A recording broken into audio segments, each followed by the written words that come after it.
আমার ওয়াইস একটা কারণে আসেন রে সাহাবীরা, আমার সেবার কারণে সে আমার কাছে আসতে পারে না।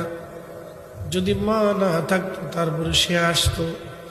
তবে তাবুকের যুদ্ধের ময়দানে নবী যখন চলে যান তখন ওয়াজকালী মদিনায় ঢুকছিলেন দেখার জন্য, কিন্তু আর দেখতে পারেন নাই, চলে আসছিলেন, কারণ তার মা ছিল। এরপরে নবীজির ইন্তেকালের পরে আর কোনোদিন দেখার আর সুযোগ হয় নাই। না হলে কি হবে, যদিও শরীয়তে দেখে নাই, কিন্তু হাকিকতে আমার নবীর সঙ্গে সবসময় ওয়াসাল কারণের দিদার হইছে।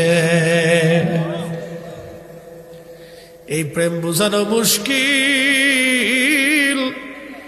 যার রক্তের ভিতরে রাসূলুল্লাহর ভালোবাসা, এই ভালোবাসা তার বন্ধ হয় না, হয় না, হয় না, হয় না।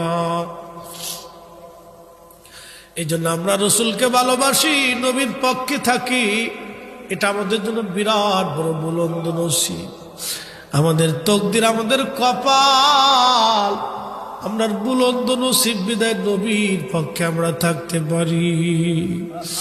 বদনসিব হইলে হয়তো না, নবীর পক্ষে থাকা ভাগ্য লাগে।